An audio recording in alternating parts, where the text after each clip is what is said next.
नमस्कार दोस्तों, आप सभी का स्वागत है आपके अपने यूट्यूब चैनल पढ़लू पर। दोस्तों, आज हम पढ़ने जा रहे हैं क्लास 12 की सेमेस्टर 7 यानी कि माइक्रो इकोनॉमिक्स का सरकारी बजट और अर्थव्यवस्था नामक चैप्टर। दोस्तों, ये वीडियो टोटली हिंदी मीडियम में होने वाला है और हिंदी मीडियम का एकदम बेस्ट वीडियो साबित होने वाला है आप सभी के लिए। तो दोस्तों, आप वीडियो के अंत तक बने रहिएगा। तो बजट होता क्या है? आपने आम तौर पे देखा होगा ना कि आप कहीं जाने वाले हैं, यात्रा करने वाले हैं या कहीं पिकनिक पे जा रहे हैं, तो आप अपना बजट बनाते हैं ना। बजट बनाने का मतलब क्या कि आप सोचते हैं कि पापा मुझे इतने रुपए देंगे, तो मैं इतने रुपए ऐसे खाने में खर्च करूँगा, इतने रुपए मेरे जाने में ट्रैवल पे लग जाएँगे, इतने रुपए मैं जहाँ रुकूँगा वहाँ होटल में लग जाएँगे। ये सब क्या होता है? ये सब बजट होता है और बजट में आप क्या करते हैं? अनुमान लगाते हैं। यानी कि आपको क्लियर नहीं रहता है कितने रुपए कहाँ पर लगेंगे, सिर्फ़ आप अनुमान लगाते हैं कि मतलब इतने रुपए किराया लग जाएगा, इतने रुपए रुकने का लग जाएगा, इसका क्या होता है? अनुमानित होता है। वैसे सरकार भी क्या करती है? अपना बजट बनाती है। यानी कि सरकार को आने वाले वर्ष में, आने वाले जो उसका आगामी वर्ष होता है, उसमें उसको कहाँ-कहाँ से पैसे आएँगे और उसको कहाँ-कहाँ पर पैसे जाएँगे, उसके लिए क्या करती है सरकार भी एक अपना एक अनुमान लगाती है, उसी को बोलते हैं बजट। ठीक? अब चलिए इसकी परिभाषा देख लेते हैं, यानी कि सरकारी बजट का अर्थ क्या है? तो इसकी ये परिभाषा हम एक बार देख लेते हैं। सरकारी बजट का एक वित्तीय वर्ष की अवधि के दौरान मदवार प्राप्तियों और व्यय के अनुमानों को दिखाने वाला वार्षिक विवरण होता है। यानी कि जो सरकारी बजट होता है, वह यह दर्शाता है कि एक वर्ष में सरकार को कहाँ-कहाँ से क्या होंगी, प्राप्तियाँ होंगी और कहाँ-कहाँ से क्या होगा, सरकार को कहाँ-कहाँ पर व्यय करना होगा। ठीक? उसी को क्या करता है, ये अनुमानों को दिखाने वाला एक वार्षिक विवरण होता है। वार्षिक विवरण का मतलब क्या? बजट 1 साल के लिए बनता है। ठीक? अब देखिए बजट में दर्शाई गई आय और व्यय की राशि वास्तविक न होकर आगामी वित्तीय वर्ष के लिए अनुमानित होती है। यानी कि जो बजट में आय और व्यय की राशि दिखाई जाती है, वो वास्तविक नहीं होती, वो क्या होती है? अनुमानित होती है। किस वर्ष के लिए? जो आगामी वित्तीय वर्ष है। यानी कि जैसे कि हम सब कहीं जाने वाले हैं, तो हम सिर्फ ये अनुमान लगाते हैं ना कि वहाँ पर हम जाएँगे तो इतने रुपए हमारा जाने में खर्च हो जाएगा, ट्रैवल में खर्च हो जाएगा। हमें तो पता रहता नहीं है, तो क्या करते हैं, हम सिर्फ अनुमान लगाते हैं। वैसे सरकार भी क्या करती है? अनुमान लगाती है कि इतने रुपए हमें क्या होंगे इस वर्ष में, आने वाले वित्तीय वर्ष में इतने रुपए क्या होंगे, यहाँ से प्राप्त होंगे और हम इतने रुपए क्या करेंगे, इस योजनाओं में या इस जगह पर क्या करेंगे, खर्च करेंगे। तो क्या होती हैं, जो सभी राशियाँ होती हैं क्या होती है? अनुमानित होती हैं, वास्तविक नहीं होती हैं। ठीक? और ये आगामी वित्तीय वर्ष के लिए बनता है। वित्तीय वर्ष मतलब क्या होता है? वित्तीय वर्ष वह होता है, भारत में वित्तीय वर्ष 1 अप्रैल से शुरू होकर 31 मार्च तक चलता है। यानी कि वित्तीय वर्ष मतलब 1 अप्रैल से चालू हो जो और 31 मार्च को खत्म हो जाए, इसी को बोलते हैं वित्तीय वर्ष। ठीक? यानी कि वित्तीय वर्ष का प्रारंभ 1 अप्रैल को होता है और अंत कब होता है? 31 मार्च को होता है। ठीक? यानी कि जो बजट होता है एक वित्तीय वर्ष के लिए बनता है। ठीक? अब देखिए सरकारी बजट के कुछ उद्देश्य होते हैं, यानी जो सरकार बजट बनाती है, वो किसी ऐसे तो बनाती नहीं है, उसका कुछ पर्पज़ होता है बनाने का। उसका पर्पज़ क्या होता है, यानी कि उसका उद्देश्य क्या होता है सरकारी बजट का, इसको हम जान लेते हैं। दोस्तों इसे ध्यान से पढ़िएगा, परीक्षा में ज़रूर पूछा जाता है इससे प्रश्न। देखिए, सरकारी सरकार निश्चित उद्देश्यों को पूरा करने के लिए बजट बनाती है। ये उद्देश्य सरकार की आर्थिक, सामाजिक और राजनीतिक नीतियों का सीधा परिणाम होते हैं। यानी कि सरकार की जो आर्थिक और सामाजिक नीतियाँ होती हैं, उसी को क्या करती है, और जो उसकी राजनीतिक नीतियाँ होती हैं, उसी को क्या करती है, लागू करने के लिए क्या करती है सरकार, बजट को बनाती है, जिसका एक निश्चित उद्देश्य होता है। अब बजट के क्या-क्या उद्देश्य होते हैं, चलिए उसे हम जान लेते हैं। सरकार के बजट का प्राथमिक यानी कि पहला उद्देश्य होता है संसाधनों का पुनः वितरण। पुनः वितरण में क्या होता है? संसाधनों को क्या करना, बाँटना। तो आई थिंक कि सरकार के बजट का प्रथम उद्देश्य क्या होता है कि संसाधनों को क्या किया जाए, बाँटा जाए। दोस्तों वीडियो में आगे से बढ़ने से पहले मैं आपको बता देना चाहता हूँ, अगर आप अर्थशास्त्र से संबंधित कोई और वीडियो देखना चाहते हैं, अर्थशास्त्र संबंधित कोई भी पाठ पढ़ना चाहते हैं, तो आप हमारे चैनल पे जा सकते हैं। वहाँ पर आपको अर्थशास्त्र की पूरी की पूरी प्लेलिस्ट मिल जाएगी, जहाँ पर आपको अर्थशास्त्र के सभी विषयों को हिंदी माध्यम में अच्छे से समझाया गया है। दोस्तों आप हमारे चैनल पे जाकर सभी वीडियो देख सकते हैं। दोस्तों मैं अर्थशास्त्र के प्लेलिस्ट की लिंक आपको डिस्क्रिप्शन में भी दे दूँगा, वहाँ से भी आप देख सकते हैं। दोस्तों अगर आप अन्य विषय जैसे कि राजनीति विज्ञान, समाजशास्त्र, इतिहास के भी वीडियो देखने चाहते हैं हिंदी मीडियम में, तो भी हमारे चैनल पे उपलब्ध है, आप उन्हें देख सकते हैं। चलिए बढ़ते हैं अपने चैप्टर की तरफ। देखिए दोस्तों, जो संसाधनों का पुनः वितरण होता है, इसका मतलब होता है जो सरकार होती है बजट में क्या करती है, संसाधनों को क्या करती है, लोगों तक पुनः बाँटती है, पहुँचाती है। ठीक? अब देखिए इसको हम एक परिभाषा के रूप में देख लेते हैं कैसे समझाएगा। ठीक?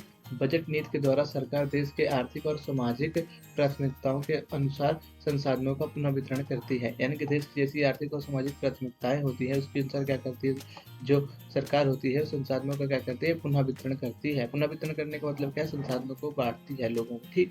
देखिए पहला क्या करती है, पहला कर और रियायतें या अधिक सहायता। यानी कि कर, रियायतें या अधिक सहायता का मतलब ये हो गया, जो सरकार होती है वो निवेशकों को प्रोत्साहित करने के लिए क्या करती है, वो सरकार उत्पादकों को कर रियायत देती है, यानी कि जो निवेश हो वो सरकार मतलब बजट अर्थव्यवस्था में ज़्यादा से ज़्यादा आए, इसलिए क्या करती है सरकार, जो निवेशक होते हैं यानी कि जो अर्थव्यवस्था में निवेश करते हैं प्राइवेट कंपनियां, उनको क्या कहती है सरकार, उत्पादकों को कर रियायत देती है, यानी कि करों में क्या करती है छूट देती है और उनको आर्थिक सहायता देती है। आर्थिक सहायता मतलब क्या होता है, सब्सिडी वब्सिडी देती है, जिससे क्या होता है इससे संसाधनों का पुनः वितरण हो। और जैसे कि आप देखेंगे उदाहरण के स्वरूप, सरकार नशे की वस्तुओं जैसे कि शराब और सिगरेट के उत्पादन पर उच्च कर लगाकर उनके उपभोग को हतोत्साहित करती है, जबकि खादी वस्त्रों के उपयोग को बढ़ाने के लिए आर्थिक सहायता प्रदान करती है। देखेंगे आप जो सरकार है वो क्या करती है, जैसे जो नशीली वस्तुएं हैं उनके प्रयोग कम हो उसके लिए क्या करती है, शराब और सिगरेट जैसे वस्तुओं पर ज़्यादा से ज़्यादा क्या करती है, कर लगाती है। जब कर लगाएगी तो क्या हो जाएगा, उस चीज़ महंगा हो जाएगा, तो उससे लोग क्या होंगे, उसे लोग लेने के लिए हतोत्साहित होंगे, यानी कि हतोत्साहित होंगे मतलब उसे वो ले नहीं पाएंगे। ठीक, लेकिन जबकि आप देखेंगे खादी जैसी जो अच्छी चीज़ें हैं समाज के लिए, सरकार उस पर क्या करती है, सब्सिडी देती है। सब्सिडी मतलब क्या देती है, उनको आर्थिक सहायता प्रदान करती है, जिससे क्या हो उसका उपभोग बढ़े। ठीक, और दूसरा तरीका जिसके माध्यम से सरकार संसाधनों का वितरण करती है वो है सेवाओं और वस्तुओं का प्रत्यक्ष रूप से उत्पादन करके। आप सभी जानते हैं ना, कुछ ऐसी सेवाएं और वस्तुएं होती है जिसे सरकार उत्पादित करती है। जैसे कि आप जानते होंगे पुलिस व्यवस्था हो गया या बिजली हो गया, डाक सेवाएं, सब कौन करती है, सब सरकार करती हैं। इसमें क्या होता है, इसमें जो ऐसी ऐसी सेवाएं हैं जो जिसमें ज़्यादा लाभ नहीं है, लेकिन सरकार इसको इसलिए करती है जिससे क्या हो, जनता का कल्याण हो। इसी को हम जान लेते हैं। देखिए कुछ सेवाएं जैसे पानी की आपूर्ति, सफाई, पुलिस व्यवस्था और देश की सुरक्षा ऐसी होती हैं जो निजी कंपनी नहीं करती, क्योंकि इसमें कोई लाभ नहीं होता है। क्योंकि ऐसी सेवाएं क्या होती हैं, इसमें लाभ नहीं होता, इसलिए इसमें निजी कंपनियां क्या करती हैं, हस्तक्षेप नहीं करती हैं। ठीक, ऐसी सेवाओं को सार्वजनिक सेवाएं कहा जाता है, यानी कि जैसे पानी की सेवा हो गई, पुलिस व्यवस्था की सेवा हो गई, बिजली की सेवा हो गई, इन सबको क्या कहा जाता है, सार्वजनिक सेवाएं कहा जाता है। इनका उद्देश्य लाभ नहीं बल्कि जन कल्याण होता है, इसलिए सरकार खुद इन्हें उपलब्ध कराती है। यानी कि जो सार्वजनिक सेवाएं होती हैं इनका उनका उद्देश्य क्या होता है कि लोगों का कल्याण हो, जन कल्याण हो, इसलिए क्या करती है सरकार इन्हें खुद उपलब्ध कराती है, यानी कि सरकार इन सेवाओं को क्या करती है, लोगों को प्रदान करती है। आप देखे होंगे ना, ऐसे तो नहीं है कि प्राइवेट पुलिस होती होगी, पुलिस तो एक ही है ना जो गवर्नमेंट पुलिस है। ये सब क्या है, जन कल्याणकारी सेवाएं हैं जो सरकार क्या करती है, लोगों को मुहैया कराती है। और सरकार के बजट का जो दूसरा लक्ष्य होता है आय और समानता में जो आय और संपत्ति की असमानता है उसको क्या करना, कम करना है।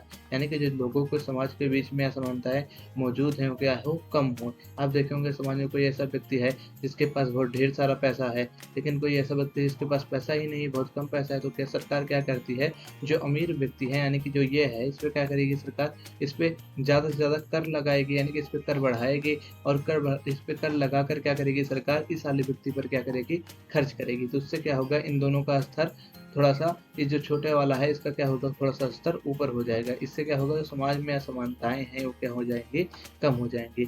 मान लीजिए सरकार इसके कुछ कर को, इसके मतलब अमीर आदमी के ऊपर कुछ कर लगाकर क्या की, जो गरीब इंसान है उसके ऊपर कर खर्च की, तो इससे जो गरीब इंसान है उसकी क्या होगी, आर्थिक स्थिति थोड़ा सा ऊपर होगी। तो इससे क्या होगा, जो गरीब और अमीर इंसान है उसके बीच में जो असमानताएं हैं वो क्या हो जाएंगी, थोड़ा बहुत कम हो जाएंगी। ठीक, अब इसको हम पढ़ लेते हैं। देखिए सरकार अपनी बजट संबंधी नीतियों के माध्यम से आय और संपत्ति की ऐसी असमानताओं को कम करने का लक्ष्य रखती है।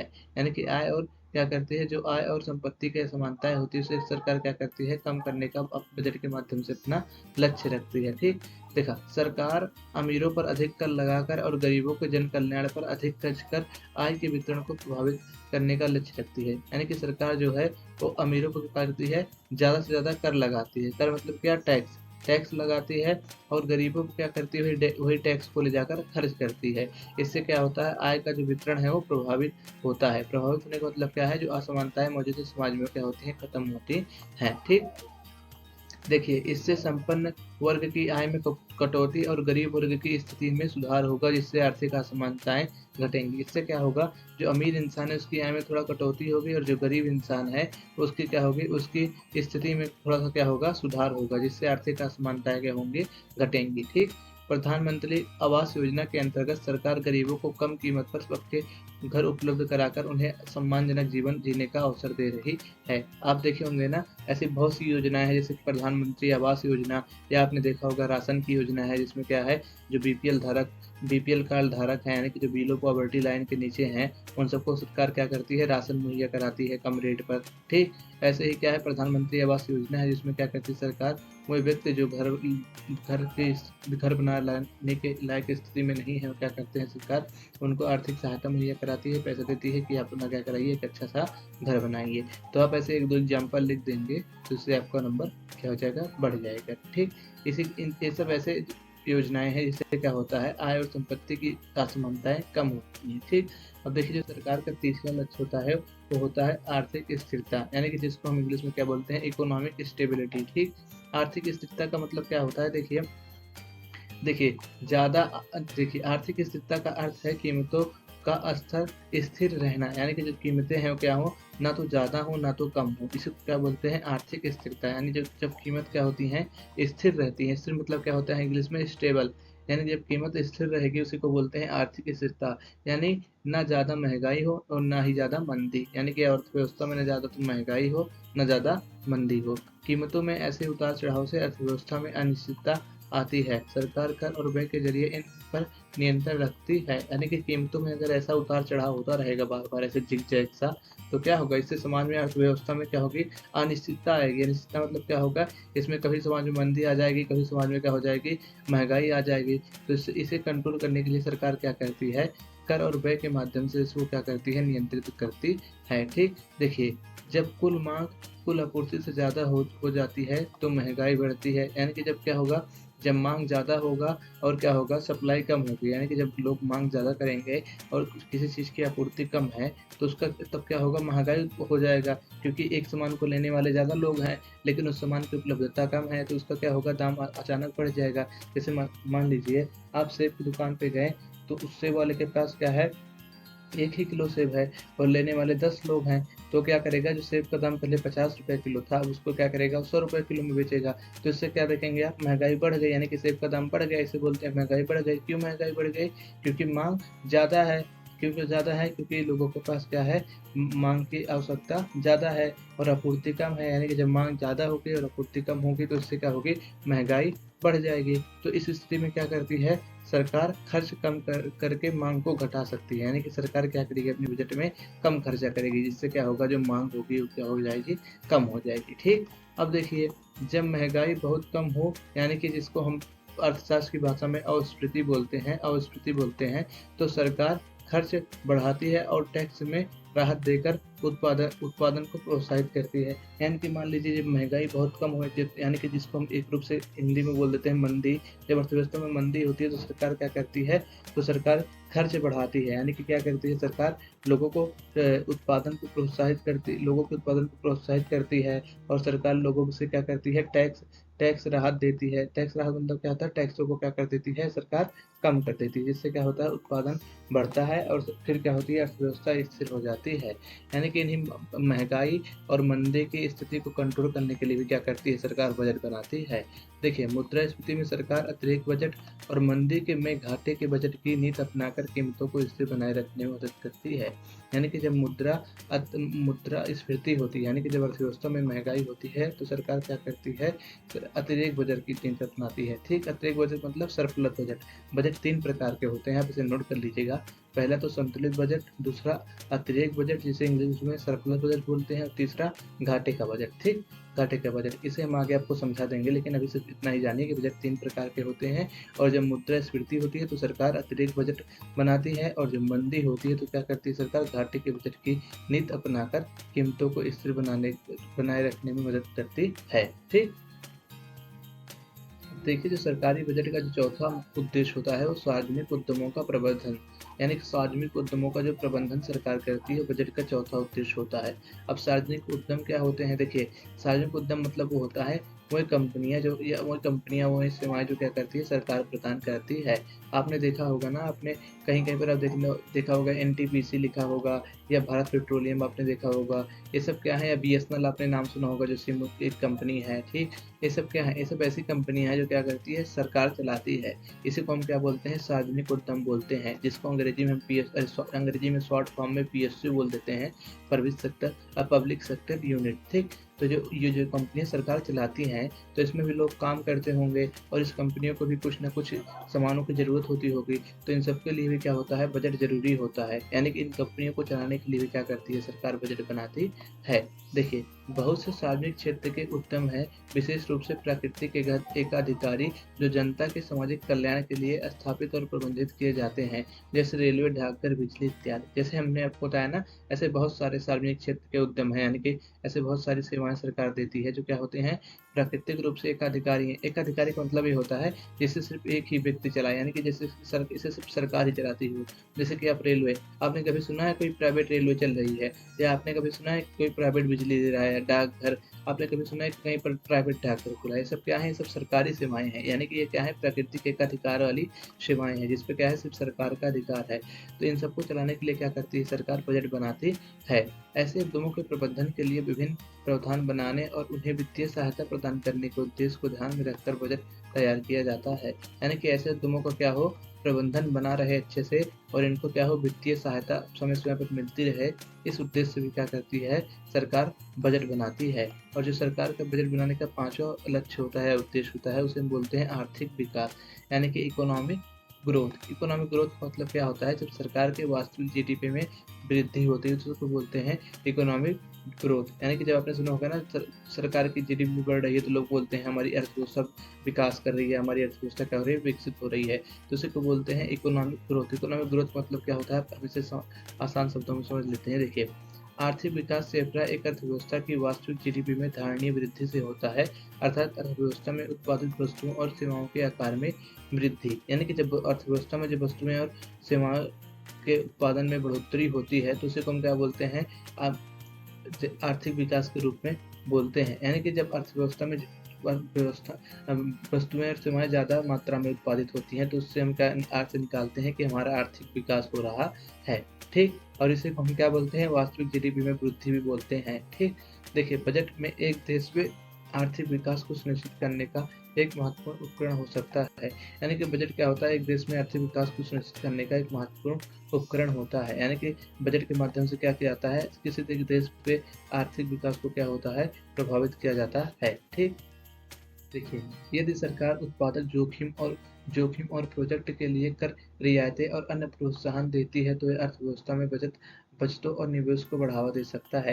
यानी क्या कहती है, अगर सरकार जो उत्पादक जोखिम होता है, यानी कि जो उत्पाद में जोखिम होता है उत्पादन करने में, उसमें अगर सरकार क्या करती है, रियायत देती है, थोड़ा सा उसे छूट देती है और उसे थोड़ा सा प्रोत्साहन देती है, जिसमें क्या होता है, जिस उत्पादन में जोखिम होता है, इससे क्या होगा, अर्थव्यवस्था में बचत और निवेश को क्या होगा, बढ़ावा मिलेगा। यानी कि क्या होगा, अर्थव्यवस्था में बजट अरे निवेश क्या होगा, तब ज़्यादा आएगा और अर्थव्यवस्था में बचत भी बढ़ेगी। जब सरकार क्या करेगी, जो जोखिम वाले उत्पाद हैं उसमें क्या करेगी, रियायत देगी और अन्य प्रोत्साहन देगी। अन्य प्रोत्साहन में क्या करती है सरकार, जैसे बिजली, पानी, ये सब क्या करती है, थोड़ा सस्ते दामों पर देती है। इससे क्या होता है, निवेश बढ़ता है। ठीक, और दूसरा है आर्थिक विकास का जरिया एक अर्थव्यवस्था की आधारित संरचना पर व्यय। आधारित संरचना मतलब क्या होता है, जैसे कि रोड हो गया, इंफ्रास्ट्रक्चर हो गया, विद्यालय हो गया, हॉस्पिटल हो गया, ये सब क्या होती हैं, आधारिक संरचनाएं होती हैं। यानी कि एक अर्थव्यवस्था की आधारिक संरचना पर व्यय अर्थव्यवस्था में विभिन्न क्षेत्रों के उत्पादन गतिविधियों को बढ़ावा देता है।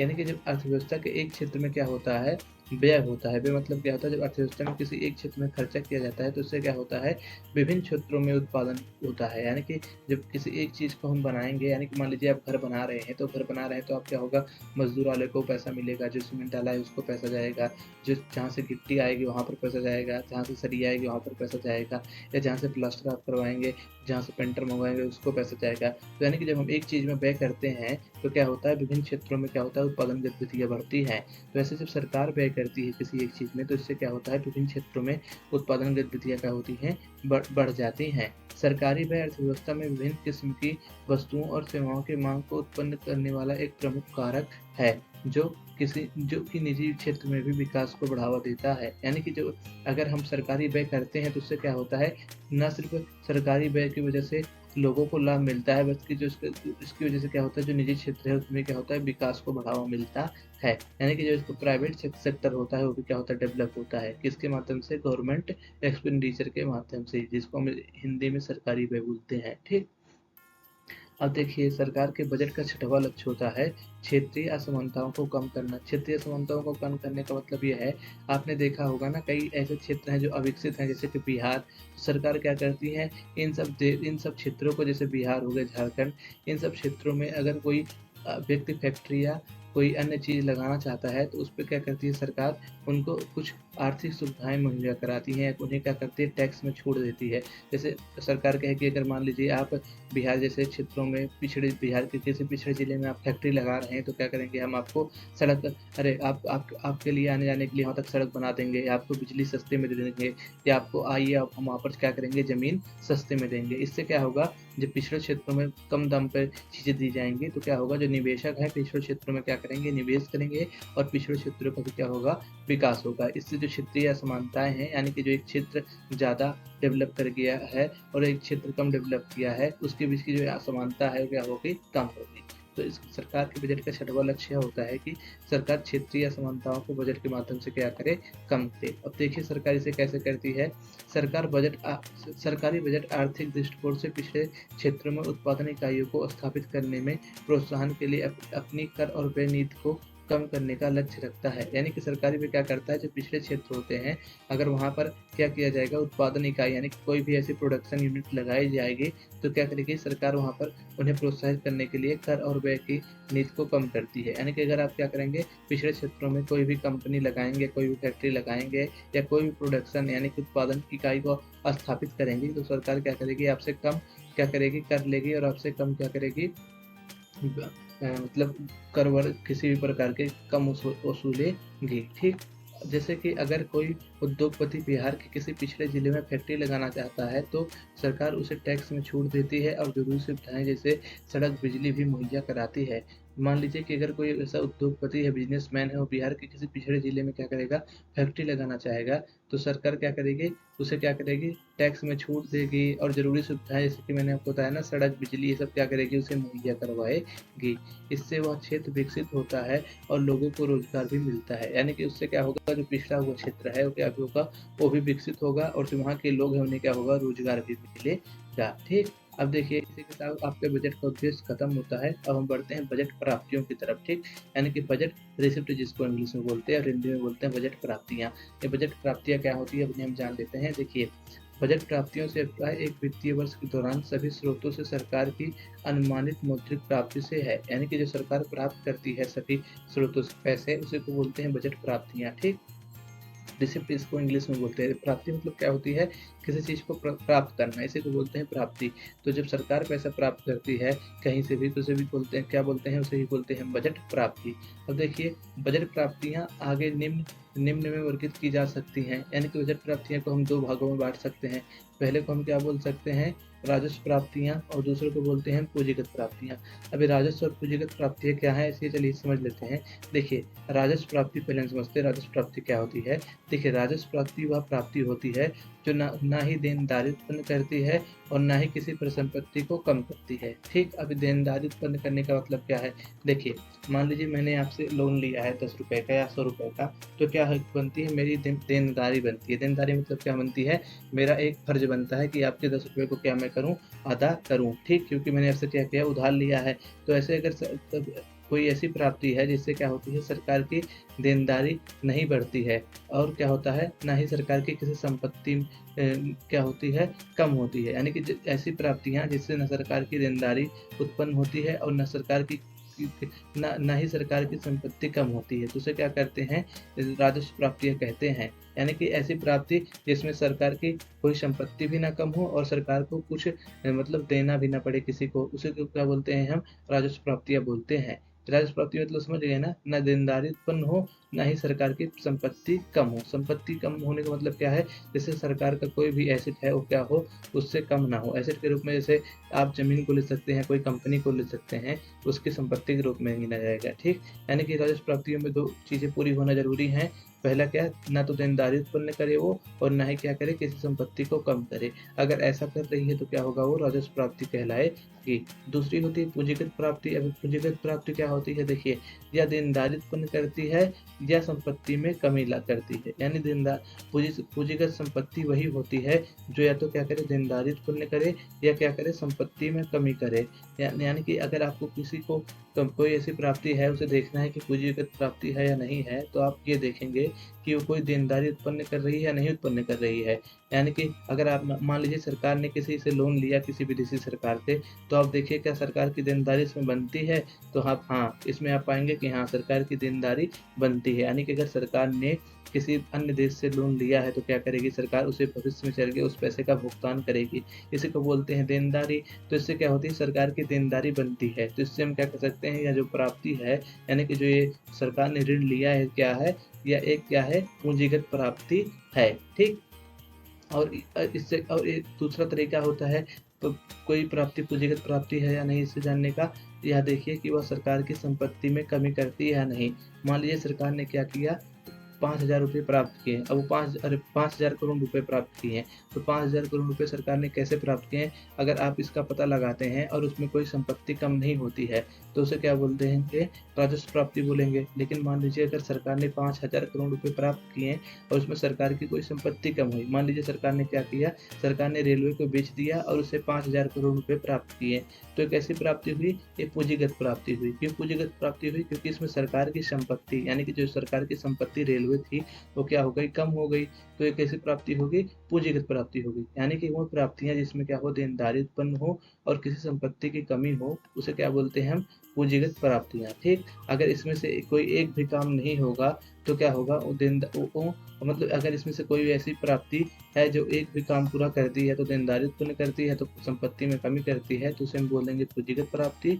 और मान लीजिए कोई ऐसी प्राप्ति है जिसमें न तो सरकार की देनदारी उत्पन्न होती है, न सरकार की कोई संपत्ति कम होती है, तो उसे हम क्या बोलेंगे?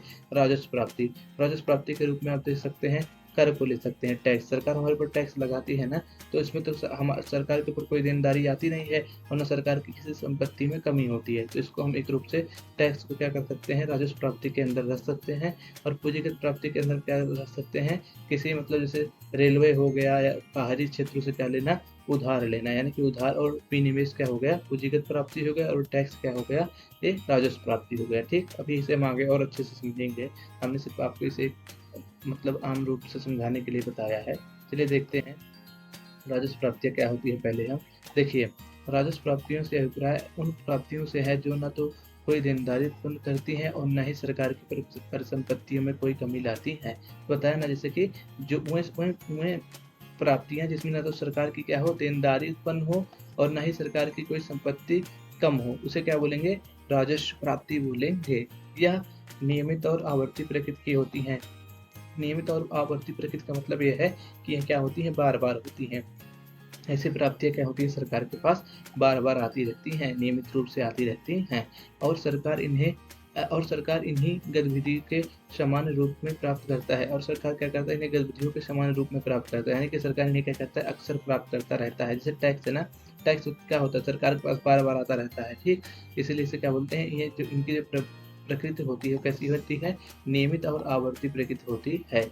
एक प्राप्ति राजस्व प्राप्ति है जब वह निम्न दो आवश्यकताओं को आवश्यक शर्तों को पूर्ण करती है। यानी कि अगर कोई प्राप्ति राजस्व प्राप्ति है या नहीं, उसके लिए हम क्या करेंगे? इन दो आवश्यकताओं को देखेंगे। अगर इन दो आवश्यकताओं को पूर्ण करती है वो क्या है? तो क्या वह प्राप्ति राजस्व प्राप्ति है। देखिए, पहली आवश्यकता है प्राप्ति सरकार के लिए कोई देयता उत्पन्न ना करे। यानी कि सरकार की देनदारी उत्पन्न ना करे। देयता मतलब क्या हुई? देनदारी। ठीक? देखिए, उदाहरण के लिए सरकार द्वारा लगाए गए कर राजस्व प्राप्तियां हैं क्योंकि वह कोई देयता उत्पन्न नहीं करते हैं। परंतु सरकार द्वारा उधार ली गई कर राशि राजस्व प्राप्ति नहीं है क्योंकि वह पुनर्भुगतान के रूप में देयता में वृद्धि करती है। जैसे कि मैंने आपको बताया ना, अगर सरकार क्या करती है? कर प्राप्त करती है, तो क्या है ये? राजस्व प्राप्ति है। कर एक राजस्व प्राप्ति है। क्यों? क्योंकि यह देयता उत्पन्न नहीं करती है। अगर सरकार किसी से कर ले रही है, यानी कि टैक्स ले रही है, तो सरकार की कोई देयता नहीं बनती है इसमें कि सरकार को उसको पैसे थोड़ी ना वापस करने जिससे टैक्स ले रही है। लेकिन मान लीजिए अगर सरकार किसी से उधार ले रही है, तो अगर सरकार किसी से उधार लेगी तो क्या करेगी? उसे उधार का पुनर्भुगतान करना पड़ेगा। यानी कि कुछ समय बाद क्या करना पड़ेगा? उसका उधार को लौटाना पड़ेगा। तो इससे क्या होगा? सरकार के ऊपर देयता बढ़ रही है। तो यानी कि जिससे देयता बढ़ रही है वो क्या हो गया? वो राजस्व प्राप्ति के अंदर नहीं आएगा, वो पूंजीगत प्राप्ति के अंदर आएगा। और जिसमें देयता नहीं बढ़ती है वो क्या होती है? वो राजस्व प्राप्ति होती है। यानी कि प्राप्तियां सरकार के लिए कोई देयता न उत्पन्न करें तो क्या होंगी? राजस्व प्राप्तियां होंगी। ठीक? अब आगे बढ़ते हैं। देखिए, प्राप्तियों को संपत्ति में कमी नहीं लानी चाहिए। यानी कि ऐसी प्राप्तियां जो सब सरकार की संपत्ति में कमी ना लाएं। ठीक, जैसे कि मैंने आपको बताया था ना, जो सरकार की कोई भी अगर संपत्ति, कोई भी ऐसी प्राप्ति है जो नहीं कम करती है तो क्या होगी, राजस्व प्राप्ति होगी। ठीक, अब देखिए इसको हम थोड़ा सा पढ़ लेते हैं। उदाहरण के लिए सार्वजनिक उद्यमों के शेयर की बिक्री से प्राप्ति राजस्व प्राप्ति नहीं है, क्योंकि यह सरकार की संपत्ति को गिरावट की तरफ ले जाती है। अगर मान लीजिए सरकार ने क्या किया, शेयर की बिक्री कर दिया और उससे कुछ पैसे पा लिए, तो क्या होगा, ये जो होगा ये राजस्व प्राप्ति नहीं होगा। राजस्व प्राप्ति क्यों नहीं होगा, क्योंकि अगर सरकार शेयर की बिक्री करती है तो क्या होता है, इससे सरकार की संपत्ति में गिरावट होता है, इसीलिए क्या होगा, ये राजस्व प्राप्ति नहीं होगा। यानी कि राजस्व प्राप्तियां सिर्फ वही होंगी जो सरकार की न तो देनदारी उत्पन्न करें और न सरकार की संपत्तियों में कमी करें।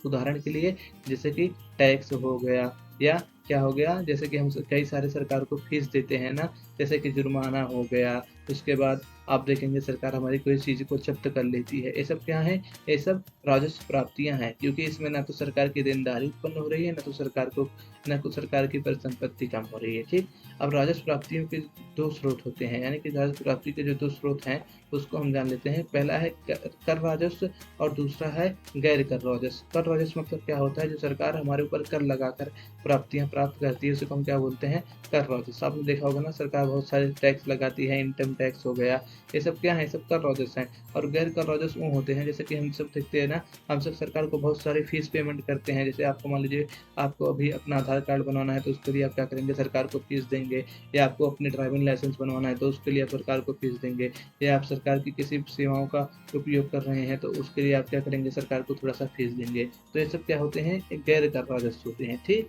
अब देखिए कर राजस्व क्या होता है, इसे हम जान लेते हैं थोड़ा सा। देखिए, राजस्व से अभिप्राय सरकार द्वारा लगाए गए करों और दूसरे शुल्कों से प्राप्तियों के कुल योग से होता है। यानी कि कर राजस्व से क्या मतलब है, जो सरकार क्या करती है, कर लगाती है, और जो दूसरे शुल्क होते हैं उनसे उनसे जो प्राप्त होता है उसी को बोलते हैं क्या, कर राजस्व बोलते हैं। ठीक, तो कर राजस्व का मतलब जो सरकार क्या करती है, लोगों के ऊपर कर लगाती है, और जो दूसरे शुल्क होते हैं सरकार, उनके दोनों योग को हम क्या बोलते हैं, कर राजस्व बोलते हैं, जिसको इंग्लिश में हम टैक्स रेवेन्यू कहते हैं। ठीक, देखिए कर वह अनिवार्य भुगतान है जो व्यक्तियों और कंपनियों द्वारा सरकार को बदले में बिना किसी प्रत्यक्ष लाभ के किए जाते हैं। यानी कि कर वह भुगतान होते हैं जो सरकार को क्या करती हैं, कंपनियां और व्यक्ति करते हैं बिना किसी प्रत्यक्ष लाभ के। इसका मतलब क्या है, यानी कि जब हम सरकार को भुगतान करते हैं किसी कर का, तो हम ये नहीं जानते, तो हम सरकार से ये उम्मीद नहीं कर सकते कि वो सरकार हमारे ऊपर भी पैसा खर्च करे। वो सरकार चाहे जहाँ भी पैसा खर्च कर सकती है, यानी कि हम सरकार से किसी प्रत्यक्ष लाभ की आशा नहीं कर सकते हैं जब हम टैक्स का भुगतान करते हैं। ठीक, अब देखिए इसका अर्थ यह है कि करों के दो पहलू होते हैं, यानी कि क्या होते हैं, कर के दो पहलू होते हैं। देखिए कर पहला पहलू क्या होता है, कर अनिवार्य भुगतान है, अर्थात इसके भुगतान को कोई मना नहीं कर सकता है। यानी कि जो कर है सब क्या है, एक अनिवार्य यानी कि कंपलसरी भुगतान है, यानी कि सबको क्या है, कोई ऐसा नहीं है कि मना कर देगा कि इसके ऊपर टैक्स लग रहा है कि मैं टैक्स नहीं दूंगा। ये सब एक अनिवार्य भुगतान है, इनको कोई मना नहीं कर सकता देने से। ठीक, अब देखिए, और दूसरी क्या है, दूसरा पहलू क्या है, कर प्राप्तियां सरकार द्वारा देश में लोगों के आय लाभ के लिए व्यय की जाती हैं। यानी कि जो कर प्राप्तियां होती हैं क्या होती हैं, जो देश में लोग रहते हैं उनके आय के लाभ के लिए क्या की जाती हैं, खर्च की जाती हैं। यानी कि जो सरकार लोगों से टैक्स के रूप में पैसा लेता है उसको क्या करता है, देश की जनता के ऊपर खर्च करता है। ठीक, करदाता यह आशा नहीं कर सकता कि कर की राशि उसके प्रत्यक्ष लाभ के लिए इस्तेमाल होगी। यानी करदाता यह उम्मीद न करे, जो पैसा टैक्स के रूप में दे रहा है वह यह उम्मीद न करे कि सरकार ये पैसा क्या करेगी, मेरे ऊपर ही खर्च करेगी। वो सरकार किसी के ऊपर भी कर सकती है। यानी कि अगर आप सरकार को खर्च टैक्स के रूप में कुछ पैसा पे कर रहे हैं तो उससे आप क्या करिए, कोई प्रत्यक्ष लाभ की उम्मीद ना रखिए। ठीक, अब देखिए दूसरा आता है कर राजस्व निम्न रूप में वर्गित किए जा सकते हैं। यानी कि जो कर राजस्व होता है उसको हम दो प्रकार में बांट सकते हैं। पहला क्या है, प्रत्यक्ष कर, जिसको हम इंग्लिश में क्या बोलते हैं, इंग्लिश में बोलते हैं इसको डायरेक्ट टैक्स, और दूसरा होता है अप्रत्यक्ष कर, जिसको हम इंग्लिश में बोलते हैं इनडायरेक्ट टैक्स। अब देखिए प्रत्यक्ष कर क्या होता है, इसको जान लेते हैं।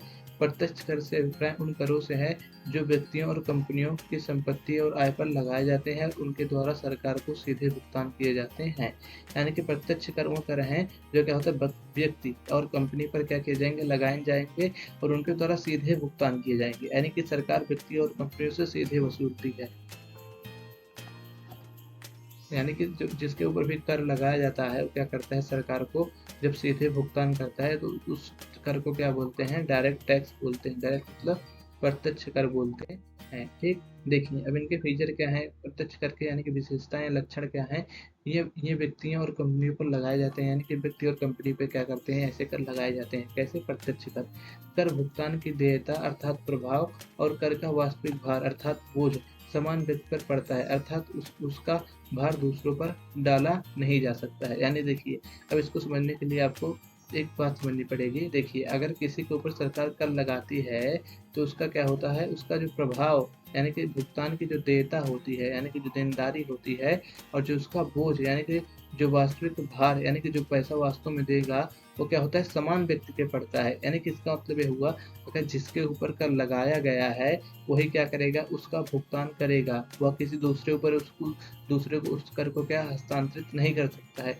यानी कि जिसका क्या है, प्रभाव और बोझ समान व्यक्ति पे पड़ता हो, उसी को हम क्या बोलते हैं, प्रत्यक्ष कर बोलते हैं। अर्थात उसका भार दूसरों पर नहीं डाला जा सकता। आप ऐसा नहीं कर सकते कि उस जो कर लगा है आप पर, उसका भार आप दूसरों पर डाल दें। ठीक, फॉर एग्जाम्पल इनकम टैक्स, अगर इनकम टैक्स आपके ऊपर लगा है तो क्या करेंगे, आप ही उसका भुगतान करेंगे, आप उसका भार दूसरों पर नहीं डाल सकते हैं। ठीक, अब देखिए उदाहरण के लिए, आयकर की स्थिति में कर के भुगतान की देयता अर्थात प्रभाव और वास्तविक भार उस समान व्यक्ति पर होता है जिस पर यह लगाया जाता है। यानी कि आप देखते हैं ना, इनकम टैक्स में क्या है, आयकर में क्या होता है, जो भुगतान की देयता है यानी कि जो भुगतान की देनदारी है अर्थात उसका प्रभाव और उसका वास्तविक भार उसी व्यक्ति पर रहता है जिस पे क्या किया जाता है, इनकम टैक्स लगाया जाता है। यानी कि जिस पे इनकम टैक्स लगता है उसी को कर देना होता है, और उसका वास्तविक भार और क्या प्रभाव भी उसी पे पड़ता है जिस पे लगाया जाता है। ठीक, अब देखिए, यह लोगों के आय के स्तर और क्रय शक्ति को सीधे प्रभावित करता है और अर्थव्यवस्था में समग्र मांग के स्तर को बदलने में सहायता करता है। यानी कि टैक्स क्या करता है, लोगों के आय के स्तर और क्रय शक्ति को सीधे प्रभावित करता है और मांग के समग्र स्तर को प्रभावित करता है। देखिए, इसका मतलब ये हुआ, अगर सरकार ज़्यादा कर लगाएगी तो क्या होगा, आय का स्तर लोगों का घट जाएगा और लोगों की क्रय शक्ति यानी कि खरीदने की शक्ति क्या होगी, कम हो जाएगी। और सरकार अगर कम खर्च लगाएगी तो आय का स्तर लोगों का बढ़ जाएगा और लोगों की खरीदने की शक्ति क्या हो जाएगी, बढ़ जाएगी। और इससे क्या होगा, जो समग्र मांग है यानी कि जो टोटल डिमांड है इकोनॉमी में, वो भी क्या हो जाएगी, इससे बदलती रहेगी। यानी कि अर्थव्यवस्था में समग्र मांग के स्तर को बदलने में जो कर है क्या करता है, सहायता करता है। अगर सरकार समग्र मांग को बदलने के क्या करती है, कर को कम और ज़्यादा करती रहती है, जिससे क्या होता है, समग्र मांग बदलती रहती है। उदाहरण के लिए, यानी कि जो डायरेक्ट टैक्स के कुछ उदाहरण हैं उनको हम देख लेते हैं।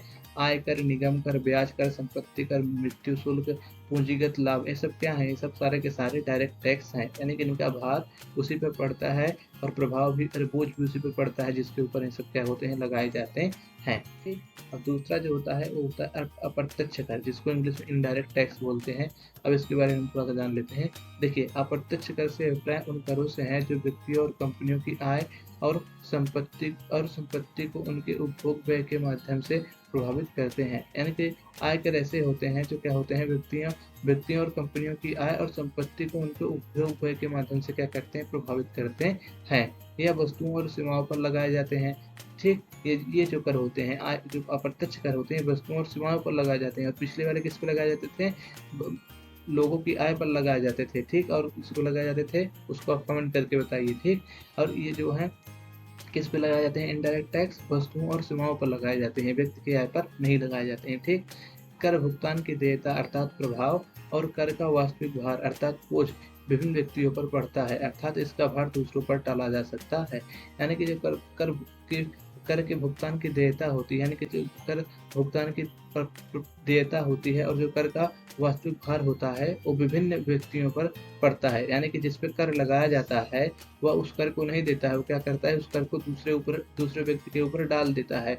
इससे क्या होता है, उसका जो बोझ रहता है उसके दूसरे के ऊपर प्रभाव चला जाता है। तो इसका मतलब यह हुआ, इसका जो भार है वो दूसरों पर डाला जा सकता है। फॉर एग्जाम्पल, आप जीएसटी को जानते हैं। जीएसटी दुकानदार के ऊपर लगता है, लेकिन क्या करता है, दुकानदार एक ग्राहकों से वसूल करता है। तो जीएसटी कैसा हो गया, एक इनडायरेक्ट टैक्स हो गया। इसको आप आसानी से समझने के लिए आप ऐसे समझ सकते हैं कि अगर आप कोई भी चीज़ खरीदते हो तो उस पे आपसे क्या किया जाता है, टैक्सों का भी क्या किया जाता है, पैसा लिया जाता है। आपने पीछे देखा होगा ना, आपने किसी भी सामान के लिखा होगा उसके इंक्लूसिव ऑफ ऑल टैक्सेस, यानी कि सभी टैक्सों को समाहित किए अब जो टैक्स आपने भरा उस वस्तु के पीछे जो आपने खरीदी, वो टैक्स आप ऊपर नहीं था, वो टैक्स उसके ऊपर था जिससे आपने वो वस्तु खरीदी, यानी कि वो दुकानदार के ऊपर था टैक्स। लेकिन जो दुकानदार था उस टैक्स के भार को क्या किया, आपके ऊपर डाल दिया, यानी कि उसका जो भार था टैक्स का, उसके सेलर ने क्या किया, दुकानदार ने क्या किया है, उसको आपके ऊपर क्या किया है, वो डाल दिया है। इसी को बोलते हैं अप्रत्यक्ष कर। ठीक, जैसे मान लीजिए मैंने एक मोबाइल खरीदी जिसकी प्राइस थी 18,000 रुपये, और उस पर 2,000 रुपये का टैक्स लग गया, और मुझे कितने का पड़ा, 20,000 रुपये का पड़ा। अब देखिए उस 2,000 रुपये का जो टैक्स था उसने क्या किया, जो दुकानदार था उसने मेरे ऊपर डाल दिया। तो इससे क्या हुआ, जो उसके ऊपर जो टैक्स पड़ रहा था 2,000 रुपये का, उसने क्या किया, वो 2,000 रुपये के टैक्स का जो भार था उसने क्या हुआ, मेरे ऊपर डाल दिया। यानी कि जब किसी टैक्स का भार क्या किया जाए, विभिन्न मतलब दूसरे के ऊपर डाला जा सका है जाए, यानी कि जो टैक्स का भार है वो एक आदमी से दूसरे आदमी को क्या किया जा करे, हस्तांतरित किया जा सके। यानी कि जो टैक्स का भार है एक आदमी से दूसरे आदमी पर हस्तांतरित किया जा सके, तो उसे क्या बोलते हैं, हम इनडायरेक्ट टैक्स बोलते हैं। ठीक, अब एक एग्जाम्पल हम देख लेते हैं जल्दी से। देखिए उदाहरण के लिए वस्तु और सेवा यानी कर, वस्तु और सेवा कर जिसे में शॉर्ट फॉर्म में क्या बोलते हैं, जीएसटी बोलते हैं, की स्थिति में सरकार को कर चुकाने की देयता अर्थात प्रभाव विक्रेता पर होता है, परंतु वास्तविक भार अर्थात बोझ उपभोक्ता पर होता है, क्योंकि विक्रेता उनसे जीएसटी संग्रहित करता है, इसलिए अप्रत्यक्ष करों का भार हस्तांतरित किया जा सकता है। यानी कि इसमें हम क्या देखें, जो जीएसटी होता है उसमें क्या होता है, जीएसटी का तो प्रभाव किस पे होता है, प्रभाव होता है जो सरकार को चुकाने के लिए जो प्रभाव होता है विक्रेता पर होता है, यानी कि जो उसका जीएसटी का प्रभाव रहेगा विक्रेता पर रहेगा। लेकिन जो जीएसटी का दुकानदार होता है, यानी जो दुकानदार रहेगा वो जीएसटी को क्या करेगा, वो दूसरे अपने भोक्ता के ऊपर क्या करेगा, उस जीएसटी के बोझ को क्या कर देता है, हस्तांतरित कर देता है। यानी कि जो अप्रत्यक्ष कर होते हैं उनके भार को क्या किया जा सकता है, हस्तांतरित यानी कि टाला जा सकता है। ठीक, लेकिन आयकर में ऐसा नहीं होता है, जिसके ऊपर लगेगा आयकर वही देगा। अगर आयकर दुकानदार के ऊपर लग रहा है तो क्या करेगा, दुकानदार ही आयकर देगा। तो ऐसा नहीं है कि अपने उपभोक्ता से बोलेगा तुम मेरा आयकर दे दो। यानी कि आयकर ऐसे प्रत्यक्ष कर ऐसे होते हैं जिसके ऊपर लगता है वही देता है, लेकिन इनडायरेक्ट टैक्स ऐसे होते हैं जिसके ऊपर लगता है वो नहीं देता है। वो क्या करता है, उसके बोझ को दूसरे के ऊपर हस्तांतरित कर देता है, यानी कि उसका प्रभाव क्या होता है, दूसरे के ऊपर, बोझ क्या होता है, दूसरे के ऊपर पड़ता है। ठीक, हमने देख लिया ना कि टैक्स से पैसा कहाँ आता है, यानी कि मतलब टैक्स, डायरेक्ट टैक्स क्या होता है और इनडायरेक्ट टैक्स क्या होता है। यानी कि हमने देख लिया सरकार को टैक्स से पैसा कहाँ कहाँ से आता है। अब हम देते हैं जो सरकार को नॉन टैक्स यानी रेवेन्यू है, यानी कि जिसे हिंदी में बोलते हैं गैर कर राजस्व, यानी कि जो सरकार को कर के अलावा जो पैसे प्राप्त होते हैं वो कैसे प्राप्त होते हैं। देखिए हम इसकी एक छोटी सी मतलब डिफिनेशन पढ़ लेते हैं। देखिए, जो गैर कर राजस्व से अभिप्राय सरकार की कर प्राप्तियों को छोड़कर सभी दूसरे स्रोतों से हुई प्राप्तियों से है। यानी कि गैर कर प्राप्ति का मतलब ये होता है, गैर राजस्व कर को छोड़कर सरकार और जहाँ जहाँ से भी पैसे पाती है वो सब क्या होता है, वो सब क्या होता है, गैर कर राजस्व होता है। यानी कि सिर्फ टैक्स को छोड़कर और सरकार जैसे ही पैसा पाएगी वो सब क्या होगा, नॉन टैक्स रेवेन्यू यानी कि गैर कर राजस्व होगा। गैर कर राजस्व के कुछ जो मुख्य स्रोत हैं, यानी कि जो मेन वन स्रोत है वो नीचे दिए गए हैं, उसको हम एक बार आपको बता देते हैं कि क्या क्या है। ठीक, देखिए पहला है ब्याज। अब ब्याज क्या है, देखिए जो गवर्नमेंट होती है यानी कि जो सेंट्रल गवर्नमेंट होती है वो क्या करती है, वो स्टेट गवर्नमेंट को और जो निजी उद्यमी रहते हैं और जो जनता रहती है उनको क्या करती है, ऋण देती है। और उस ऋण पे जो सरकार ब्याज प्राप्त करती है उस क्या होता है, वो नॉन टैक्स यानी कि गैर कर राजस्व में आता है। यानी कि जो सरकार ऋण देती है और जिस पे ब्याज प्राप्त करती है वह सभी ब्याज क्या होते हैं, वो नॉन टैक्स यानी कि गैर कर राजस्व में आते हैं। ठीक, और दूसरा है लाभ और लाभांश। अब इसमें क्या, अब देखिए जो सरकार लाभ और लाभांश का मतलब ये होता है, जो सरकार है उसकी बहुत सारी कंपनियां हैं ना, जैसे कि आप जानते होंगे सरकार की रेलवे है, सेल, भेल, गेल, एलआईसी है, सब क्या है, सब गवर्नमेंट कंपनियां हैं। तो इससे सरकार जो क्या करती है, प्रॉफिट पाती है, उसे क्या बोलते हैं, हम लाभ बोलते हैं। यानी कि जो सरकार को अपनी कंपनियों से लाभ प्राप्त होता है उसे हम लाभ बोलते हैं। और लाभांश मतलब क्या होता है, सरकार ने अलग अलग कंपनी में निवेश कर रखे होते हैं ना, तो उसको निवेश के रूप में जो धन प्राप्त होता है, यानी कि जो निवेश के रूप में से लाभांश प्राप्त होता है उसे हम लाभांश बोलते हैं। ठीक, और देखिए दूसरा है शुल्क। शुल्क मतलब क्या होता है, देखिए हम विभिन्न सेवाओं के लिए क्या करते हैं, शुल्क अदा करते हैं, जिसको हम इंग्लिश में फीस बोलते हैं। जैसे कि आप कोई चीज़ आप बनवाने जा रहे हैं या कोई चीज़ आप इशू करवाने जा रहे हैं तो उसके लिए सरकार क्या करती है, आपसे शुल्क लेती है। ये फीस, जैसे कि आपने कोई रजिस्ट्रेशन करवाया है, आपने कोई, अभी मैंने आपको बताया जैसे कि आपने कोई ड्राइविंग लाइसेंस लिया सरकार से, या आपने कुछ और अन्य चीज़ें बनवाई, आधार कार्ड वार्ड बनवाया, तो इसके पैसे आपको कुछ, इसके भी इन सबको बनवाने के लिए आपको करना करना पड़ता है, सरकार को कुछ पैसे देने पड़ते हैं। तो ये सब क्या होते हैं, ये सब फीस कहलाती हैं, ठीक। अब लाइसेंस फीस क्या होता है, जैसे कि आपको कुछ कोई चीज़ खोलना होता है या किसी चीज़ की परमिट लेनी होती है, तो जैसे कि आपको गन रखना है या आपको दुकान खोलनी है, तो उसके लिए आपको क्या करना पड़ेगा, सरकार से लाइसेंस बनवाना पड़ेगा। तो उस लाइसेंस के लिए भी क्या करना पड़ता है, सरकार को पैसा देना पड़ता है। तो जो लाइसेंस बनवाने के पीछे पैसा आता है सरकार को, उसे क्या बोलते हैं, लाइसेंस फीस बोलते हैं, ठीक। अब अगला है जुर्माना और दंड। जुर्माना और दंड आप सभी जानते होंगे ना, जैसे कि आप अगर कोई किसी कानून को तोड़ते हैं, जैसे कि मान लीजिए आपने रेड लाइट क्रॉस कर दी और या आपने हेलमेट नहीं पहना है, तो क्या होगा, सरकार आप पे क्या करेगी, जुर्माना लगाएगी या दंड लगाएगी। तो इससे क्या होता है, सरकार को कुछ पैसे प्राप्त होते हैं। तो यानी कि जो जुर्माना और दंड के रूप में सरकार को पैसे प्राप्त होंगे, कैसे पैसे होंगे, कैसे राजस्व होंगे, गैर कर राजस्व होंगे, ठीक। और दूसरा है एस चीट। एस चीट का मतलब क्या होता है, देखिए जब कोई मर जाता है मान लीजिए और उसका कोई वारिस नहीं है, यानी कि उसका कोई अपना नहीं है, तो उसकी जो जितनी भी प्रॉपर्टी होती है क्या करती है सरकार, उसको क्या कर लेती है, कब ले लेती है, उसी को बोलते हैं एस्टेट। यानी कि ऐसे लोग जो बिना बिना वारिस के अपनी प्रॉपर्टी को छोड़ के जाते हैं, उन सब प्रॉपर्टी पे सरकार कब्जा कर लेती है और उससे जो उसे राजस्व प्राप्त होता है उसे बोलते हैं हम एस्टेट। और उपहार और अनुदान। अब देखिए उपहार और अनुदान में क्या शामिल है, देखिए इसमें सरकार जो होती है ना, वो विदेशी सरकारों और अंतर्राष्ट्रीय संगठनों से उपहार और अनुदान प्राप्त करती है।